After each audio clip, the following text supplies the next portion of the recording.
चंद्र ग्रहण आज जो संयोग बना है वो दरअसल कार्तिक पूर्णिमा के दिन बना है।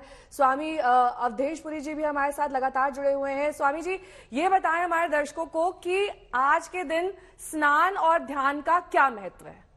बहुत अच्छा प्रश्न आपने किया। देखिए, मैं आपको बता दूं कि जब इस वायुमंडल में एक नेगेटिविटी आती है तो उसका सीधे सीधे असर हमारे शरीर पर होता है। जैसे कि मैंने आपको पहले भी बताया कि जो परावैंगनी विकिरण है वह नहीं पड़ता सूर्य ग्रहण और चंद्र ग्रहण के समय, और उस विकिरण में, उस ऊर्जा में वो ताकत होती है कि वह रोगों को दूर करे, रोग नाशक होता है, बैक्टीरिया नाशक होता है। तो ऐसी स्थिति में स्नान का अर्थ ही केवल इतना है कि हमारे शरीर पर जो भी कुछ नकारात्मक प्रभाव पड़ा है, जो कुछ नेगेटिव इफेक्ट आया है, उसको दूर करने के लिए हम ग्रहण के बाद में स्नान करते हैं। और ग्रहण के काल में हम लोग अपने मन को स्थिर रखें, क्योंकि अभी हम पूर्व वक्ताओं से भी सुन रहे थे कि चंद्रमा मन का कारक है और शरीर में 70% जल की मात्रा है, तो जल तत्व का प्रतिनिधि है। तो ऐसी स्थिति में हमको मन को स्थिर रखना है। इस समय हम कोई भी ऐसा कार्य न करें जो नकारात्मक हो। हम इस समय क्रोध बिल्कुल भी न करें। हम इस समय खाए नहीं ग्रहण के समय कुछ भी, हम उस समय सोए नहीं, हम किसी भी प्रकार से उस समय कोई ऐसा कार्य न करें जो नकारात्मक है, और हम अपने मन को स्थिर रखने का प्रयास करें।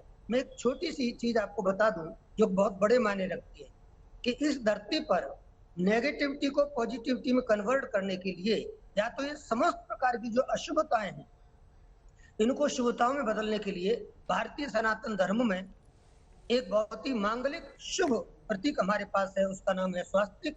इसलिए स्वास्तिक के 2 प्रयोग में बताऊंगा जो कि सभी राशि वाले कर सकते हैं, क्योंकि अलग अलग राशियों पर चर्चा हो चुकी है, इसलिए मैं रिपीट नहीं करूंगा। लेकिन मैं आपको बता दूं, चंद्र ग्रहण है और चंद्र की पुष्टि के लिए हम सभी को चाहिए कि हम हो सके तो अपनी उंगली से 9 अंगुल का स्वास्तिक बनाए। तांबे की प्लेट में बनाए तो बहुत अच्छा, नहीं तो वो कहीं भी अपने एक पाटले पर बना सकते हैं, सफेद कपड़ा बिछा करके। उस स्वास्तिक के ऊपर वो कपूर का दीपक जलाए, तो कपूर का दीपक जलने से कपूर में नेगेटिविटी को खत्म करने की ताकत है। उनके घर की जो नेगेटिविटी है वो समाप्त होगी और ग्रहण का प्रभाव उन पर कम पड़ेगा। दूसरे एक प्रयोग में सभी ग्रहों के लिए बता दूं जो कॉमन में है, और वो यह है कि हम 5 अनाज लें, पंचधान्य, और इसमें सबसे पहले ठीक है, आपकी आवाज हम तक नहीं पहुंच रही है। डीपी शास्त्री जी भी हमारे साथ लगातार जुड़ रहे हैं। शास्त्री जी, ये एक ऐसा संयोग है कि आप कई सारे त्योहार मना रहे हैं, त्योहारों के बीच में चंद्र ग्रहण, सूर्य ग्रहण, ये 2 ग्रहण पड़ रहे हैं, तो ऐसे में लोगों को कई बार शुभ अशुभ का बहुत ज्यादा भ्रम हो जाता है। कौन से वो शुभ कार्य करें, कौन से वो शुभ कार्य ना करें इस दौरान? देखिए, प्रकृति की सब घटना है, ये पहले से निर्धारित होता है। आज हम नहीं निर्धारित कर रहे हैं। ज्योतिष में तो हजारों हजारों वर्ष पहले जो लिखा गया वो सब चीज घट रहा है। इसमें ना करने वाली जो चीजें हैं, ज्ञानेंद्रियां कर्मेंद्रियों को शांत रखें, असत्य ना बोलें, सत्य को धारण करें, धर्म को धारण करें, बड़े बुजुर्गों की सेवा करें। अगर भगवान आपको उस लायक बनाए हैं तो मेडिसिन, दवा इत्यादि जरूरतमंद को दान करें, और भगवान के किसी न किसी रूप में दिवाले शिवालय, नौकरी में हैं, कहीं भी हैं, तो मन से चिंतन करें। मानसिक पूजा ग्रहण काल में करना चाहिए, क्योंकि सूतक में भगवान का द्वार जो है बंद होता है, कपाट बंद होता है, बल्कि मन का कपाट आप खोल के रखें और अपने इष्ट के साधना करें। ये भगवान कृष्ण का, राम का, रमन्ते योगी जना हृदय इति राम, राम हर रोम रोम में समाये हैं, वो हम सबको रक्षा करते हैं। हिंद महासागर में भी ग्रहण का प्रभाव है और प्रशांत महासागर में भी है।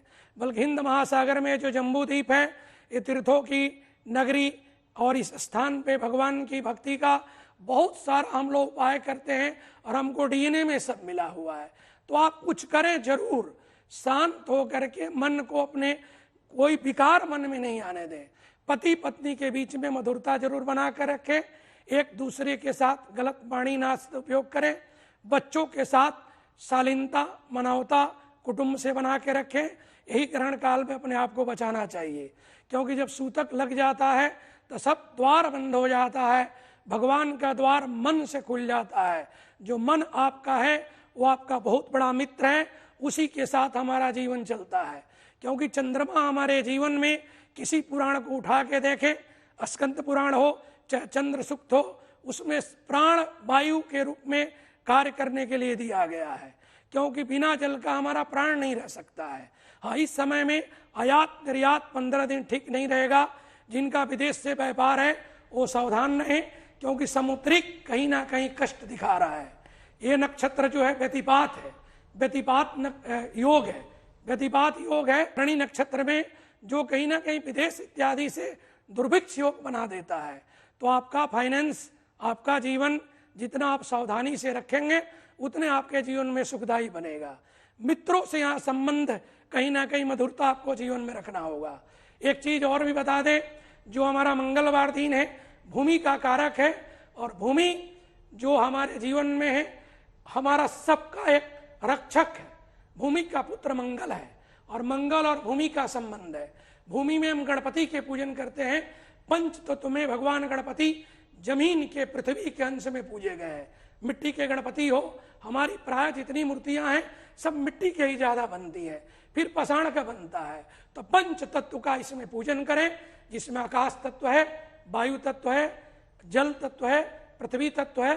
सब तत्व के पूजन करने के लिए हम महादेव को स्मरण करते हैं, क्योंकि ओम नमः शिवाय एक ऐसा मंत्र है जो हम सब लोग जानते हैं और हम कर सकते हैं। साथ में कोई व्यक्ति मानसिक रोग से अगर पीड़ित है तो आज वो काला उड़द 4 मुंह के दीपक बना करके और सरसों के तेल डाल के ग्रहण के बाद कहीं पीपल के पेड़ के तल्ले जलाएं।